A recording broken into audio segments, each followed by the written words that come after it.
Assalamualaikum warahmatullahi wabarakatuh. Sebelumnya perkenalkan, nama saya Azhar Gatvan Ramadan dari kelompok PO27 dengan NIM 333240052. Sekarang saya akan mencoba menjelaskan soal tugas mingguan yang telah diberikan.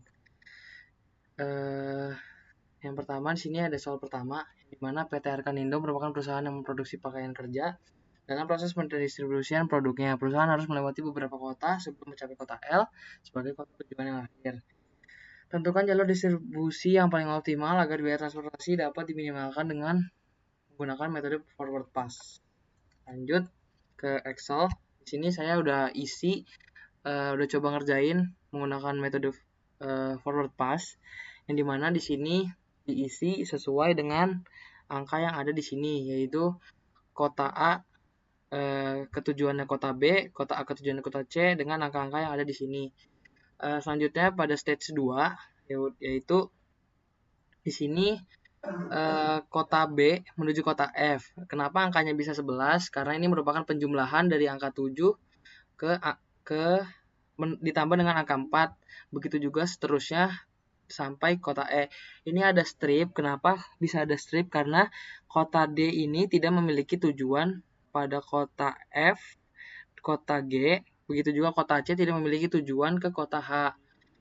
Kemudian didapat nilai minimum dari setiap kota ini yaitu 11, 9, dan juga 14. Kemudian di stage 3 itu kota F menuju kota I didapat nilai 23. Itu juga merupakan penjumlahan dari seperti sebelumnya. Yang dilanjut kotak-kotak yang memiliki angka seperti tadi juga. Kemudian ini terdapat strip itu seperti tadi karena kota-kota yang H yang ini itu tidak memiliki tujuan ke kota IJK-nya. Kemudian pada stage 4 ini ada kota L.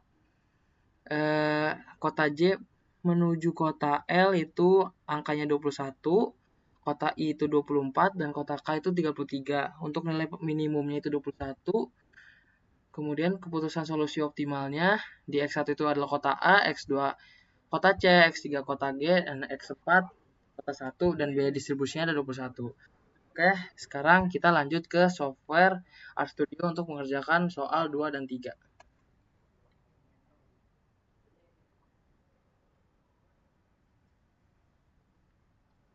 Oke, lanjut di soal nomor 2. Di sini ada sebuah universitas sedang melaksanakan proyek pembangunan gedung laboratorium teknik untuk mendukung kegiatan praktikum dan penelitian mahasiswa.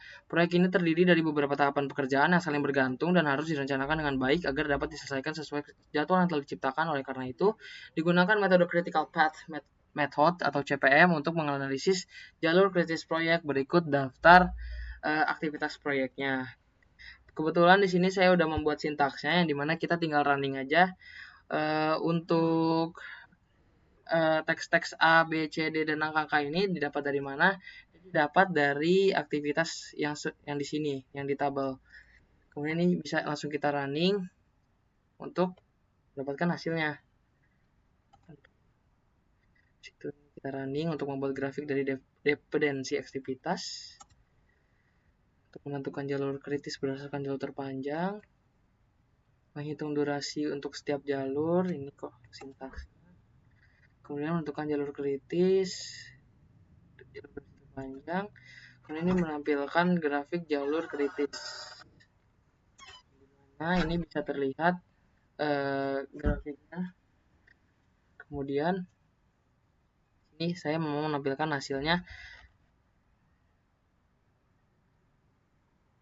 yang dimana jalur kritis proyek CPM yang paling optimal itu A, B, D, E, F, G, H, dan total waktu penyelesaian proyeknya ada 90 hari.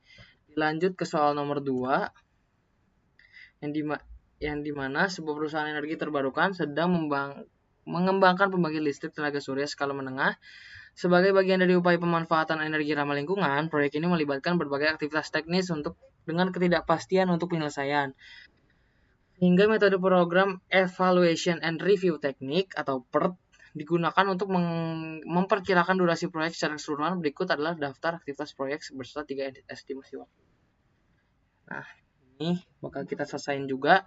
di RStudio dengan sintaks yang udah saya bikin sebelumnya. Ini bisa kita running aja buat biar kebaca soal data optimis, paling mungkin, dan pesimisnya. Kita running, menghitung waktu ekspektasi rumus PERT.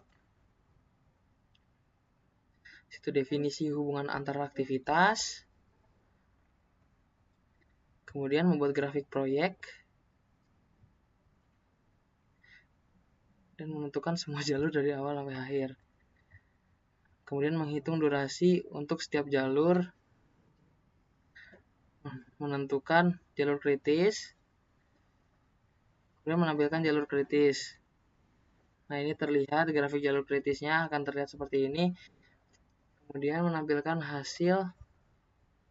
Jadi jalur kritis proyek PRT-nya adalah A, C, D, E, F, H, dan waktu penyelesaian proyeknya adalah 122 hari.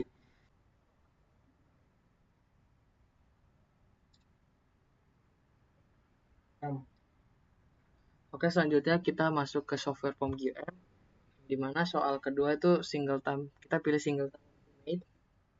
Nah, kemudian ini bisa ditulis saja.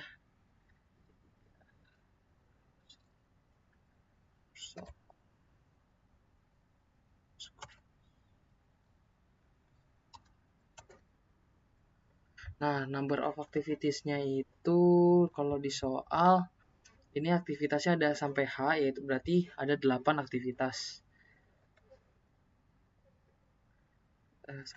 Nah, ini kita isi 8. Kita oke. Nah, ini udah sampai. Nah, kemudian activity time tuh kita isi ini kayak 7, 12, 10, 8, 24, 8, 5 gitu.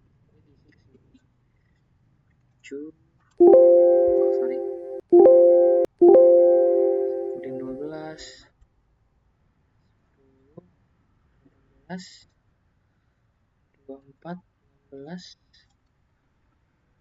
8, dan juga 5.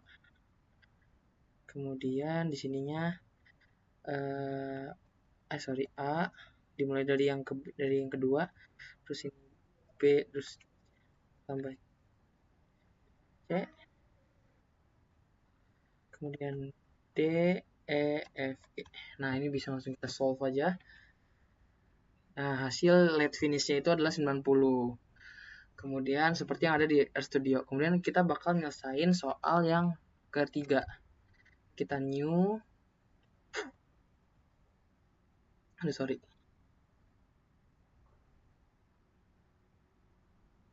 Nah, kita pilih triple time estimate. Oh ya, sini save dulu ya. Sorry. Ini 3 soal nomor 2. Kemudian ini yang ketiga. Ini juga kita lihat dulu soalnya. Number of activity-nya itu ada sampai H. Berarti ini 8.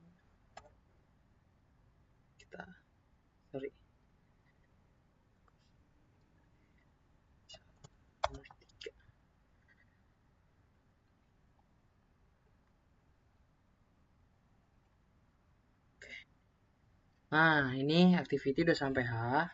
Kemudian kita tuh perlu isi waktu optimistic time, most likely time, pessimistic time itu dari berdasarkan ini nilai yang ada di tabel-tabel ini. Kita bakal coba isi dulu. Saya bakal fast forward setelah tabel ini terisi.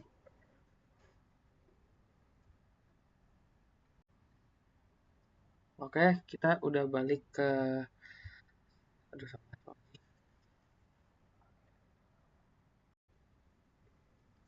Baik, ini udah saya isi semua dari tabel-tabel yang ada pada soal.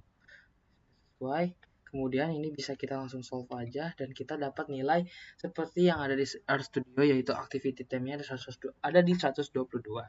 Oke, baik, sekian tutorial dari saya. Kurang lebihnya mohon maaf. Wassalamualaikum warahmatullahi wabarakatuh.